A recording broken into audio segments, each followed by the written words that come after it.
Alors, Birshut Moïva Rabotai, avec votre permission à tous. Bezrat Hashem, une excellente semaine. On recommence un petit peu les shiur qu'on faisait avant le Motzei Shabbat. On va essayer de les faire bli neder avec l'aide d'Akadosh Baruch Hu les dimanches soirs. Il y a un Rashi très intéressant qu'on a lu cette semaine sur le fait de juger. Juger une personne. La Torah le rapporte, elle fait référence, elle dit Betzedek tishpot et amitecha, qu'on a le devoir de juger son prochain avec justice. Lorsqu'on doit juger quelqu'un, on doit le juger avec justice. Et Rashi il explique, il dit Ve'vedan et kol adam lekav zechut. Rashi fait référence, il dit que on a le devoir de. Alors, d'abord, le shiur il est le nishmat. Aïcha bat Masoudat nishmatat tzora betzorachem. Et pour la refoua chez les mains de tous les malades. Qu'on a le devoir de juger quelqu'un, ve'vedan et kol adam lekav zechut, qu'on a le devoir de juger chaque personne avec un bon œil, de regarder les personnes positivement. Que même si une personne a fait une avéra, même si une personne a fait quelque chose de négatif, quand bien même l'interpréter d'une façon positive. Pourtant, ce n'est pas l'intitulé du pasouk. L'intitulé du pasouk, c'est Betzedek tishpot et amitecha. Tu dois juger chaque personne avec justice. La justice, quelqu'un a fait quelque chose de positif, tu le juges bien. Quelqu'un il a fait quelque chose de négatif, forcément, comment tu veux trouver des circonstances atténuantes? Est-ce qu'on doit trouver des circonstances atténuantes dans toutes circonstances? Est-ce qu'à un moment, on n'a pas le devoir d'arrêter la justice, d'arrêter de se dire que, tiens, il a vraiment fait une erreur, il a vraiment fait une erreur. Quelqu'un qui a vraiment volé, est-ce que tu vas l'interpréter d'une façon différente? Tu vois quelqu'un qui est en train de faire chas v'shalom un braquage. Tu vas dire comme quoi, non, le pauvre, peut-être... Non, il y a peut-être des limites. Normalement, c'est ça la justice. La justice, c'est quelqu'un a fauté, il doit être puni. Donc, qu'est-ce que la Torah, elle veut nous enseigner? L'intitulé d'abord, c'est Betzedek tishpot et amitecha, que tu dois juger chaque personne avec justice. Et on sait parfaitement. Gemara dans Maseret Yoma qui fait référence, qui dit que la plus belle des justices, c'est la justice d'Akadosh Baruch Hu. La plus belle des justices, c'est la justice d'Hachem. C'est pour ça que chas v'shalom, après 120 ans, lorsqu'une personne elle quitte ce monde, tout de suite, il fait une bracha. La personne, les membres de la famille, font une bracha, ils font Baruch Dayan Haemet. On dit toujours Baruch Dayan Haemet. Pourquoi on dit Baruch Dayan Haemet? Parce que on sait comme quoi Akadosh Baruch Hu, c'est lui qui est juste. Il connaît exactement les motifs du pourquoi, du comment. Donc, qu'est-ce que la Torah, qu'est-ce que Rashi veut nous dire lorsque il dit Betzedek tishpot et amitecha, que tu dois juger chaque personne avec justice? En vérité, définition de justice, c'est sois cool. Juge chacun avec la plus grande indulgence et trouve des circonstances atténuantes à toute situation. Quelqu'un qui t'a fait du mal, quelqu'un qui t'a volé, quelqu'un qui t'a triché, quelqu'un qui t'a menti, ne le juge pas avec rigueur, juge-le positivement. Il y avait un tzaddik qui s'appelait Rabbi Elimelech Milizinsk, qui était un très très très grand tzaddik. Et Rabbi Elimelech Milizinsk a composé une tfila. Et dans cette tfila qu'il a composée pour Akadosh Baruch Hu, il demande Akadosh Baruch Hu, donne de notre cœur, s'il te plaît Hachem, donne de notre cœur qu'on puisse voir chacun de nos amis avec le plus bel œil possible et imaginable. C'est vrai, c'est dur, quelqu'un qui t'a fait du mal. C'est dur à dire, c'est pas grave. Et d'abord aussi, c'est une question, c'est la même question que je vous ai demandé. Est-ce qu'il y a une limite au c'est pas grave? Est-ce qu'il y a une limite au bout d'un moment, tu dois dire, il a fait une bêtise, il a fait une bêtise. Ça y est, stop. Jusqu'à combien de fois tu dois juger avec beaucoup d'indulgence? Quelqu'un qui a fait une erreur envers toi, est-ce qu'il y a une limite à cette indulgence? Ou bien, tout simplement, non, il n'y a pas de limite. On va essayer d'expliquer un petit peu ça.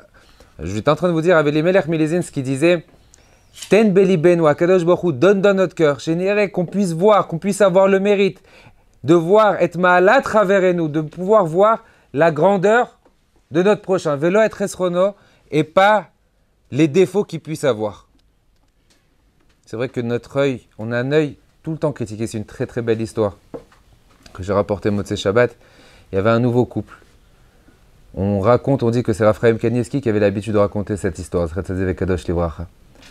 Il y avait un nouveau couple qui venait juste à l'époque à Bnei Brak, au tout début de Bnei Brak. Chacun avait un petit peu le balcon de l'autre donné sur le balcon du voisin. Et il y avait un nouveau couple qui venait juste d'aménager. Le matin, chacun nettoyait son linge à la planche à l'époque et on les accrochait. Et lorsque le nouveau couple s'installe, la femme, elle dit à son mari, « Chérie, regarde juste en face, je crois que je vais aller aider la voisine. La pauvre, son linge, il est noir, il est sale. Peut-être elle n'a pas de savon, peut-être je vais lui acheter du savon. Peut-être je lui apprends. » Marie dit rien. Lendemain matin, même scénario. « Chérie, je crois que vraiment je vais aller acheter du savon. Je crois que je vais vraiment aller acheter de l'Ariel ou du Dash. Je vais vraiment aller faire quelque chose parce que vraiment sa maison, son linge, il est pourri. » Marie dit rien. Troisième jour, la femme, elle se lève, elle dit, « Tu sais, je crois qu'il y a une voisine qui est partie avant moi. Vraiment, le linge de la voisine, il est super propre aujourd'hui. Il est blanc, il est parfait. » Marie la regarde et lui dit, « Non, non, non.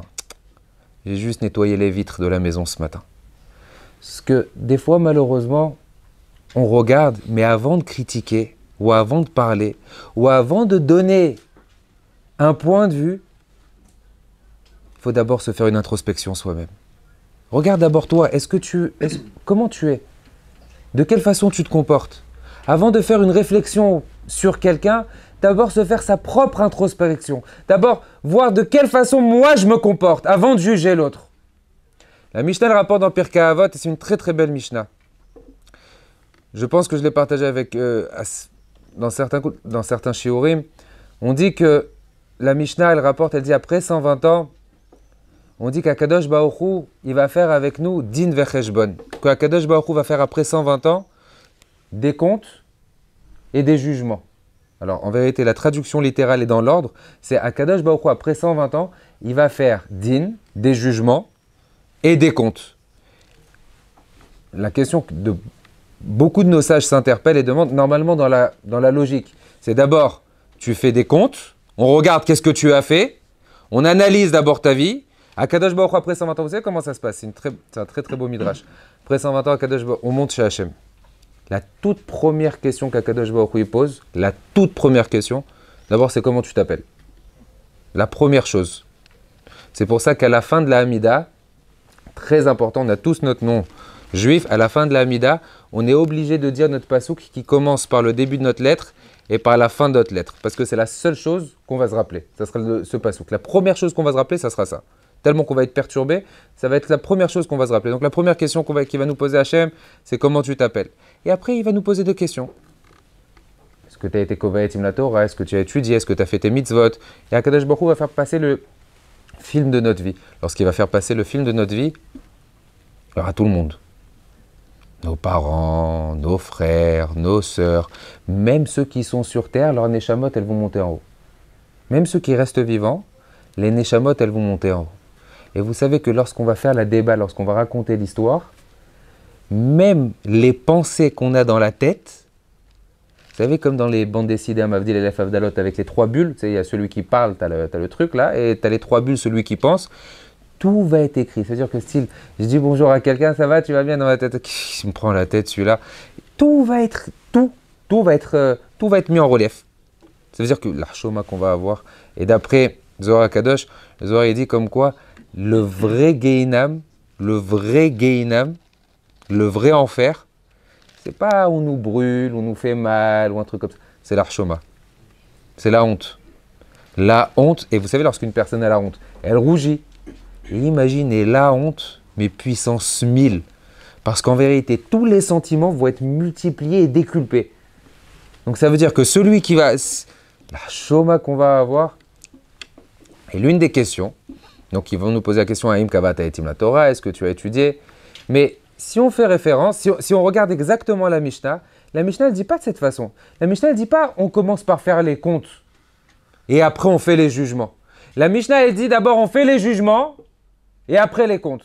Alors la question comme je vous ai posée, c'est faux. Normalement d'abord, la Mishnah elle aurait dû dire qu'après 120 ans, on fait les comptes et après les jugements. Une très très belle réponse d'un Rav qui avait dit une fois, de la façon comment tu juges autrui sur terre, c'est exactement de cette façon qu'on va te faire les comptes plus tard. Un exemple, je vois quelqu'un qui mange taref, ou je vois quelqu'un qui a fait une bêtise.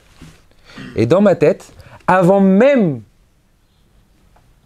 à la place que je parle sur lui, ou à la place que je lui fasse son cheshbon, à la place que je lui fasse ses comptes, à la place que je lui dise, que je me dise moi-même dans ma tête, tu te rends compte celui-là, là, comment il prend la voiture Shabbat?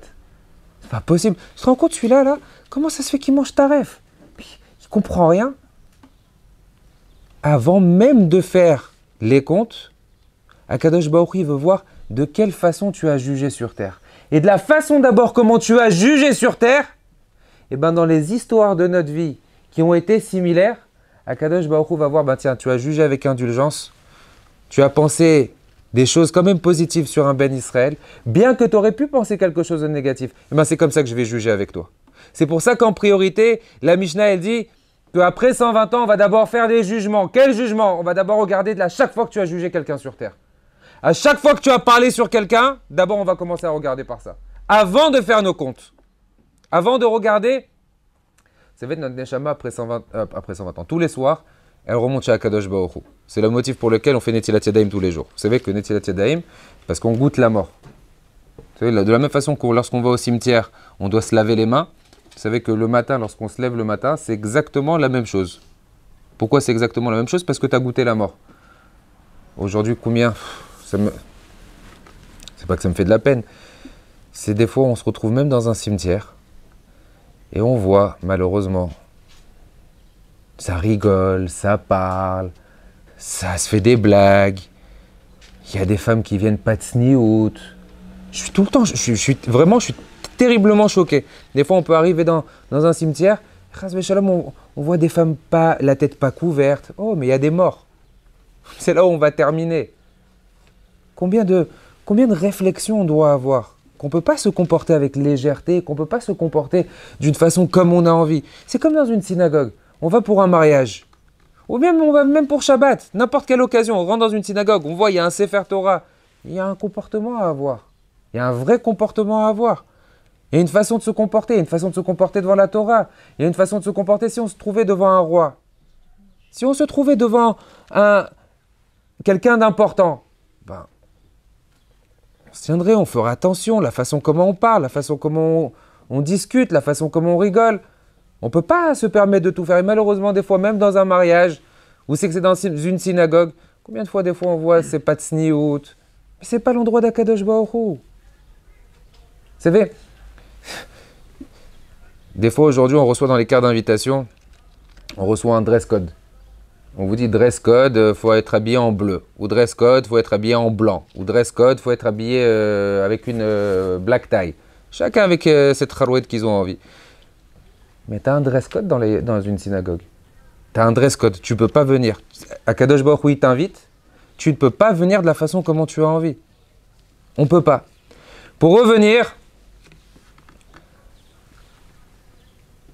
après 120 ans, la première chose qu'Akadosh Baruch Hu va faire, c'est d'abord, il va regarder de quelle façon tu as jugé les autres. Et ça doit vraiment être une tfila, ça doit vraiment être une prière. Et lorsqu'on fait notre amida et on prie à Akadosh Baruch Hu, on doit demander à Hachem, s'il te plaît, Akadosh Baruch Hu, qu'on voit les personnes, qu'on voit les gens avec un œil positif. On avait un très très grand tzaddik qui s'appelait Rabbi Levi Yitzhak de Berditchev. Il y a une ségoula, vous savez, même lorsque vous allumez les bougies, enfin, même Erev Shabbat, pour les garçons ou pour les filles, peu importe, c'est très important d'allumer des bougies pour les tzaddikim. Il y a un Rabbi Nathan Breslev qui dit que rien que le fait des fois de rappeler le nom des tzaddikim, c'est déjà une ségoula qui est énorme. C'est déjà un miracle. Rien que le fait de rappeler le nom d'un tzaddik. Par exemple, même dans la Gemara, vous savez qu'à chaque fois qu'il y a, pas en jurant, quelqu'un va dire Pechem Pinto, Baba Salé, non, ça ne marche pas, ça, c'est des bêtises. Mais rappeler le nom d'un tzaddik pour demander une yeshua, pour demander une embellie, ben c'est déjà synonyme de bracha déjà auprès d'Akadosh Baruch Hu. Chazal nous dit comme quoi tous les Tanaïm qui sont écrits dans la Gemara, tous ceux qui sont écrits dans la Gemara, les Gemarot elles sont de l'autre côté, tous les Tanaïm qui sont écrits, eh ben super, même dans les Mishnayot, les Gemarot elles sont pas là, elles doivent être sur les côtés, elles sont là-bas au fond, Chazak.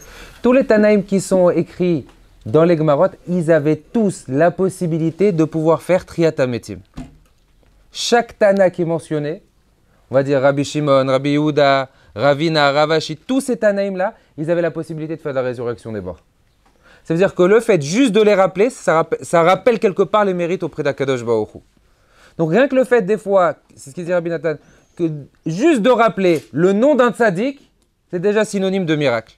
Rabbi Levi d'Israël de Berditchev, c'était un tzaddik qui était énorme. Et lui, on l'appelait l'Ohev Israël, on l'appelait celui qui était amoureux de Ham Israël. Et pourquoi on l'appelait comme ça? Parce que dans toutes circonstances, n'importe quelle personne qui était en face de lui, il trouvait des circonstances atténuantes.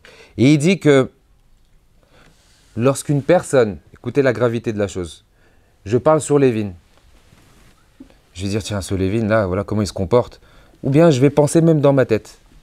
C'est considéré, écoutez bien, c'est considéré comme si j'étais motzilaz, comme si que je critiquais et que je parlais mal sur Akadosh Baruch Hu. Il dit pourquoi? Parce qu'Akadosh Baruch Hu, il y a une Gemara qui fait référence et qui dit que Akadosh Baruch Hu a des tefilines. Lorsque un des Tanaïm, ils étaient 4 Tanaïm à monter chez Akadosh Baruch Hu, ils ont vu ce qui se passait en haut, et ils ont dit qu'Akadosh Baruch Hu, il avait des tefilines. Et on pose la question dans la Gemara, on dit mais qu'est-ce qu'il y a écrit dans les psukim? Qu'est-ce qu'il y a écrit dans les tefilines d'Akadosh Baruch Hu? Il y a écrit quoi dans les tefilines d'Hachem? C'est imagé. Hein.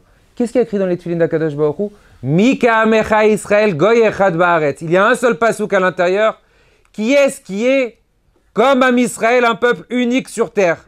Tellement que Am Israël fait des sacrifices pour se rapprocher d'Hachem. Donc quelque part, lorsque je critique un Ben Israël, c'est considéré comme si que je disais que les tefilines d'Akadosh Baruch Hu, ils étaient psoulot. Comme si que les tefilines d'Akadosh Baruch Hu, ils n'étaient pas cachers. Donc lorsque je parle sur quelqu'un, je considère comme quoi, bah tiens Hachem, tu mets des tefilines, mais ils ne sont pas cachers. T'as des enfants, mais c'est des Rechaim. T'as des personnes, mais ils sont mauvais. Donc Rabbi Levi Yitzhak de Berditchev dit, celui qui parle même sur un Ben Israël, négativement, ou n'importe quelle personne en vérité, ce qui est humain, toute humanité, lorsqu'on critique, eh bien malheureusement, c'est qu'Akadosh Baruch Hu, même envers des personnes qui sont les plus grands Rechaim, Akadosh Baruch Hu ne supporte pas. À tel point que même les Malachim, les anges, lorsque Am Israël sont sortis d'Égypte, les Bnei Israël ils sont sortis d'Égypte, les Bnei Israël ont souffert, ils ont été tués, on a pris leurs bébés, on les a mis dans les briques, on a tué leurs enfants, on les a noyés. Il y a une souffrance qui était énorme, Am Israël a vraiment souffert lorsqu'ils étaient en Égypte. Les Malachim sont montés chez Akadosh Baruch Hu, Ratzul Hagitcher, ils ont voulu dire à Akadosh Baruch Hu, ils étaient contents, ils voulaient dire à Hachem, au moment de la traversée de la mer, ils ont voulu faire des éloges à Akadosh Baruch Hu. Et Hachem, il leur dit, Maaseh Adam Tovim Bayam Va'atam Rotzim Lomar Shira. Ma création, mes êtres humains, ils sont en train de mourir, et vous voulez être contents? C'est-à-dire que même sur ça, Akadosh Baruch Hu ne le voulait pas. Même sur ça, Hachem, il ne voulait pas. Donc Rabbi Levi Yitzhak de Berditchev insiste sur le fait Ve'evedan et kol adam lekav zechut, de juger de la meilleure façon possible et imaginable. Si je vous pose la question et je vous demande quelle est la tfila, répondez-moi, pas tous en même temps, quelle est la tfila, le pasouk, le moment de la prière le plus important dans la journée? La chose la plus importante, ça serait quoi dans la journée? Combien de fois on le fait par jour? On fait plusieurs fois, c'est Shema Israël, Hashem Elokeinu, Hashem Echad. Qu'est-ce qu'on dit dans Shema Israël? On dit à Kadosh Baruch Hu, tu es un, tu es unique, c'est toi qui résides sur tous les cieux, c'est toi qui nous gouverne. À Kadosh Baruch Hu, on vit pour toi, on serait capable à mourir pour toi, Kadosh Baruch Hu, Al-Kedushat Hashem, pas mourir en se faisant, soi-disant, en faisant des bêtises, non, mourir pour les mitzvot d'Akadosh Baruch Hu. Mourir pour pouvoir se sacrifier pour Hashem. Être un Ben Israël, ça nécessite beaucoup de sacrifices. C'est vrai que lorsqu'on voit tout le monde qui font leur gros chiffre d'affaires pendant Shabbat, et que nous, on doit fermer, lorsqu'on voit qu'ils crèvent de chaud et qu'on doit s'habiller de sniout, lorsqu'on voit comme quoi tout le monde peut aller manger n'importe où et qu'on fait attention à manger cachère, c'est des sacrifices. C'est des sacrifices. Chaque chose par rapport à un degré de sacrifice différent, mais c'est des sacrifices qui sont énormes. Vous savez que Shema Israël Hashem Elokeinu Hashem Echad, le Rabbi Misalon, il explique, il dit Shema Israël Hashem Elokeinu Hashem Echad, c'est la même valeur numérique que Dan et Kol Adam Lekav Zechut. Juger chaque personne d'une façon positivement. D'une façon positive. C'est exactement la même valeur numérique. Dans Shema Israël, si vraiment tu dis comme quoi tu es capable de te sacrifier pour Akadosh Baruch Hu, avant même de te sacrifier pour Hashem, juge d'abord l'autre positivement. Regarde-le avec un bon œil. Le tout, c'est vrai que vous savez que quelqu'un qui fait Shema Israël et qui ne se concentre pas dans l'explication et dans l'interprétation de ce pasouk, il ne s'est pas rendu quitte de la mitzvah. Il ne s'est pas rendu quitte de la mitzvah de la tfila. Il ne s'est pas rendu quitte de la tfila en elle-même. Le Shema Israël, c'est la chose la plus importante. C'est le pasouk le plus important. Sur tout le reste, tu peux ne pas comprendre, tu peux ne pas te concentrer. Ma'alech, c'est pas très grave. Mais ce pasouk-là, si tu t'es pas concentré, tu dois en commencer. C'est comme le premier paragraphe de la Hamida. C'est les deux choses sur lesquelles tu as l'obligation de te concentrer. Tout le reste, ça passe. Mais ça, si tu t'es pas concentré, ça passe pas. Et quelle est l'interprétation? Dan et kol adam le kav zechut. Tu peux arriver à glorifier le nom d'Akadosh Baruch Hu. Tu peux arriver à dire comme quoi Akadosh Baruch Hu, t'es omniprésent. On se sacrifierait pour toi. Mais quel est le plus grand sacrifice? Le plus grand sacrifice, c'est d'abord ça, juger positivement celui qui est en face de toi. Si tu arrives à comprendre et à juger celui qui est en face de toi d'une façon positive alors qu'il est fait de chair et de sang, il est en face de tes yeux, et tu arrives quand même à le respecter, à penser des bonnes choses sur lui, alors forcément que lorsqu'il va avoir un pépin, ou lorsqu'on va avoir un problème, combien de fois malheureusement on entend, et ça c'est très dur, c'est vrai c'est très dur, lorsqu'on a un souci, on dit pourquoi le bon Dieu m'a fait ça? Et pourquoi j'ai eu ça?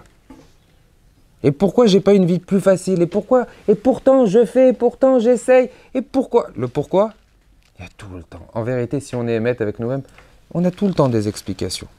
On a tout. C'est vrai que malheureusement, des fois, il y a des choses qui sont strictement incompréhensibles.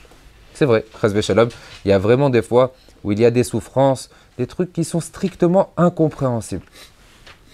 Mais après 120 ans, peut-être on comprendra. Avoir une bonne question ne veut pas dire comme quoi il n'y a pas un din, il n'y a pas un dayan, il n'y a pas une justice. Akadosh Baruch Hu, pour chaque chose, il a une interprétation, il a une explication. Nous, avec nos yeux d'humains, on n'est pas capable de pouvoir comprendre. Alors, à plus forte raison, lorsqu'on voit son prochain faire une certaine erreur, faire une avéra, on a le devoir de prendre beaucoup de recul et de ne pas donner une analyse. Betzedek tishpot et amitecha. C'est écrit comme quoi on a le devoir de juger son prochain. Il y avait une fois un petit jeune qui avait fait teshuva. Il avait fait une très grosse teshuva. Mais par contre, son père, ses parents, ils étaient complètement pas du tout religieux. Mais pas du tout religieux. Il est parti voir son rav. Il lui dit, mes parents ne sont pas du tout religieux. Est-ce que j'ai un devoir, quand bien même, de les respecter? Il lui dit, qu'est-ce qui t'a dit qu'ils n'étaient pas religieux? Pourquoi tu donnes un jugement sur eux? Parce que je vois, rav. Je sais, il ne mange pas cachère, à la maison on ne trempe pas la vaisselle au mikvé. Il lui dit, non mais c'est ce que toi tu vois avec tes yeux. Mais est-ce que tu connais leur neshama? Même si c'est des gens qui ne sont pas religieux, tu as le devoir de respecter tes parents comme si c'était les plus grands rabbanim de la génération. Et d'agir avec eux comme si c'était les pères. Aujourd'hui, malheureusement, ça aussi c'était une halakha qu'on a lue dans la paracha de cette semaine. Dans la paracha de cette semaine, c'est écrit comme quoi on a le devoir de craindre sa mère et son père.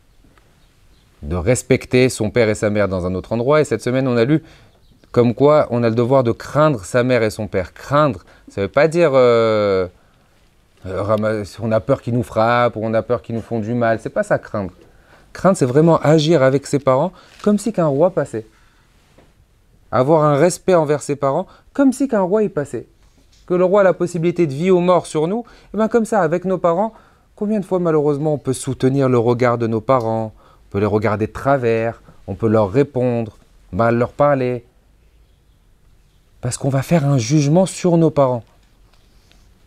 Vous savez, le travail dans le cadre familial est beaucoup plus dur que de faire un travail dans le cadre social. Lorsqu'on arrive à se travailler chez nous, à la maison, si Dieu veut, Bezrat Hashem, lorsque vous allez vous marier, avec vos parents, avec vos frères, avec vos sœurs, lorsqu'on arrive à se travailler dans ce cadre familial, à l'extérieur, c'est beaucoup plus simple. Mais si on ne se travaille pas dans notre cadre intime, dans notre cadre de famille, on n'arrivera pas à se travailler à l'extérieur. Ça sera paraître. Mais paraître, c'est mentir. Et chasse le naturel, après un jour, il revient au galop. Et c'est pour ça qu'après, on a beaucoup de divorces. Pourquoi on a beaucoup de divorces? Parce qu'on ne se travaille pas. Tout le temps qu'on est jeune, chaque jour, c'est un travail. Chaque jour, et essentiellement vous, Baruch Hashem, qui êtes qui êtes jeunes, vous avez tout l'avenir devant vous, jusqu'à 120 ans, Bezrat Hashem, combien c'est important de se travailler dans votre cadre familial, dans votre cadre chez vous, par rapport à vos parents, de ne pas porter de jugement, de ne pas donner d'analyse sur pourquoi tu as fait ci ou pourquoi tu as fait ça. Peu importe pourquoi ils ont fait, c'est tes parents, ils ont le droit ils font ce qu'ils ont envie. Ne donne pas d'analyse. Et sachez comme quoi Akadosh Baruch Hu comprend, essaie et connaît la vérité. Et même si des fois nos parents ils ont fait des erreurs, et quand bien même on a laissé couler, c'est ça le vrai din, c'est ça le vrai jugement. Le vrai jugement, Akadosh Baruch Hu fera exactement la même chose avec nous plus tard. Hachem fera exactement, t'as fait ça. Parce que faire ça avec un copain, on a peur demain, est-ce que ça va être mon ami ou ça va pas être mon ami, ou peut-être on va s'embrouiller, on n'a pas envie de s'embrouiller parce que dans le cadre de tous les amis, après ça va mettre une mauvaise ambiance. Donc on va laisser couler. On va laisser couler. Mais dans le cadre familial, le vrai travail, il est beaucoup plus important qu'à l'extérieur. Beaucoup plus important de faire attention comment je parle à mes parents, comment je parle à mes frères, comment je parle à ma soeur, à mes sœurs. C'est beaucoup plus important et ça a plus d'impact. Et ça, c'est un vrai travail. C'est un vrai travail qui est au-delà de tout. Lorsqu'on parle de Kabed et Avicha ve'et imecha, vous savez, ça aussi, ça fait référence pour les jeunes qui ont des frères plus grands. On dit Kabed et Avicha ve'et imecha. La Gemara, elle explique, elle dit, c'est écrit respecte et ton père et ta mère. La Gemara pose la question et demande, ça veut dire quoi? Respecte et ton père et ta mère. Il fallait que ce soit écrit, respecte ton père et ta mère, tout simplement. Pourquoi et ton père et ta mère? La Gemara explique, et, les rabots, le et, ce et, c'est pour inclure tes grands frères, tes grandes sœurs, tous ceux qui sont au-dessus de toi. Que tu as un devoir de respect, comme pour tes parents. Est-ce que c'est uniquement que le grand ou bien tous ceux qui sont au-dessus de toi? Bon, c'est une discussion dans la Gemara, mais bon, tous ceux qui sont au-dessus. Tous ceux qui sont au-dessus. Et à plus forte raison, ce respect-là vient d'un jugement. Lorsque je juge d'une façon positive, lorsque je donne une bonne analyse, lorsque j'essaie de regarder comme on demande, comme il dit Rabbi Levi Yitzhak, Rabbi Levi Yitzhak de Berdichev, comme quoi, essayez et priez et demandez à Kadosh Baruch Hu, Ten belibenu shineret kol echav, qu'on puisse avoir le mérite à Kadosh Baruch Hu de voir tous ceux qui nous entourent avec un œil positif et de ne pas voir les défauts qu'il y a chez les autres. Critiquer, c'est facile. Casser quelqu'un, c'est très simple. Ce qui dit le Chafetz Chaim va'mavet beyad halashon, que la vie et la mort sont au bout de la langue. La vie et la mort sont au bout de la langue. Déchirer quelqu'un, on peut le faire avec une grande facilité. Mais donner, faire des éloges. Vous savez que des fois, lorsqu'on parle de chesed, et ça c'est important, c'est exactement la même question dans un sens, sous une action différente, sous un trait de caractère différent. Je vous ai posé la question au début, je vous ai dit, est-ce qu'il y a une limite au dan le kav zechut? Est-ce qu'il y a une limite à juger les autres positivement? C'est exactement la même question. Est-ce qu'il y a une limite à la bonté, au chesed? Faire du bien aux autres. J'ai lu quelque chose de très très beau de Rabbi Nachman. Il dit que si un jour dans ta vie, il y a quelqu'un qui est venu se confier à toi, si un jour dans ta vie, il y a quelqu'un qui est venu te parler, te demander de l'aide, c'est qu'automatiquement, tu as la possibilité et le devoir de l'aider. Si tu ne le fais pas, tu as raté ce pourquoi tu as été un envoyé. Dans n'importe quelle circonstance, il y a un ami qui vient et qui te dit, tu sais, j'ai un problème dans telle et telle situation, qu'est-ce que tu penses? Et toi, tu fais, allez, ça va, c'est pas grave, laisse tomber, ou laisse couler, ou tu donnes pas de l'importance à ce problème. Non, tu as raté ton coche de chaliar.